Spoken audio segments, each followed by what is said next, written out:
Here's video 2. We're doing progressive annuals. I just did the front and rear engine annual. The total annual is due in September, but if somebody buys it before then, we can turn the final part of the annual into pre-purchase inspection. So it's also the airframe part of the annual. New starter from Tempest. Let's change the oil filter. There's 2,775.3 hours. This engine has 1,100 hours on the bottom end. There's about 250 maybe on the top. Just clean the fuel injectors. The Miami fuel injectors. So nice and clean. K&N air filters on both engines.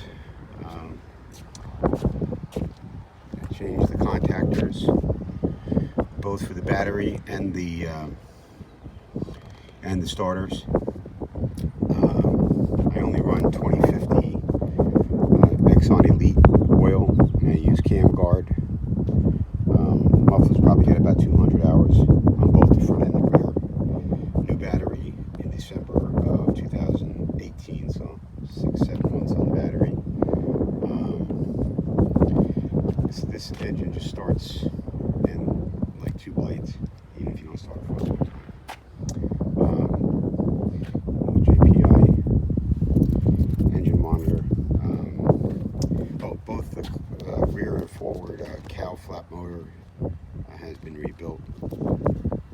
And I use prop guard on both props. Move to the cockpit.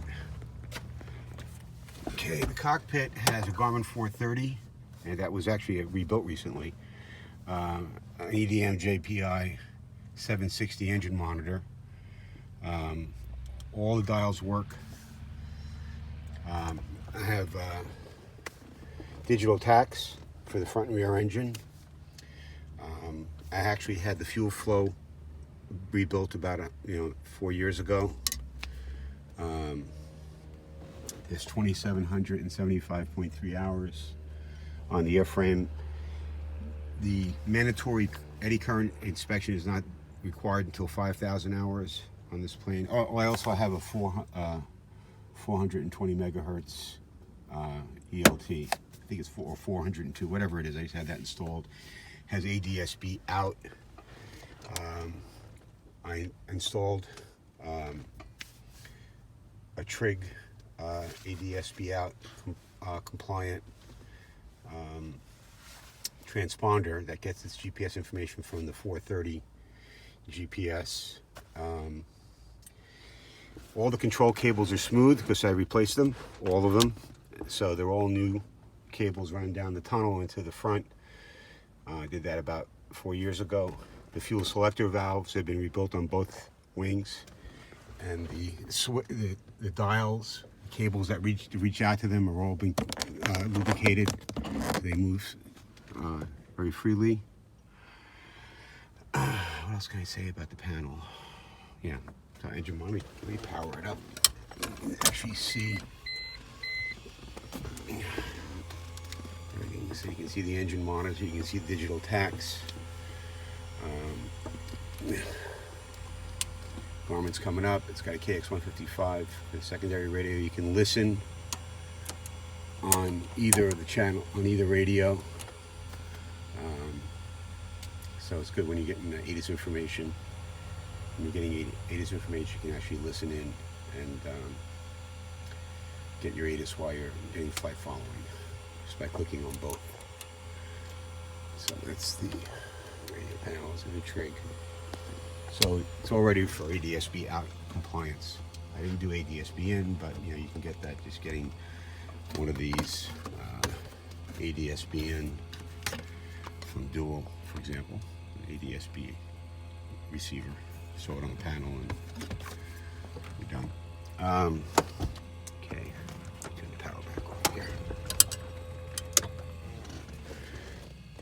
And I think that's it for this. So fuel selector valves rebuilt. Mufflers are both are relatively new. I guess that's it for now. Let me take a picture of the Seats are in good shape. Oh, they got some slight dirt on them. Just need to be cleaned, but there's no tears or anything in the headliner. I only have 3 seats in it. Kind of use it like an SUV. So, but it's in nice shape. I mean, I have the 4th seat. It can be installed in a few minutes. I also have seat stops installed. So they're part of the checklist. You should make sure you lock these so they can't slide back. I have them on both seats. So it prevents you from pulling back. All the glass is in good shape.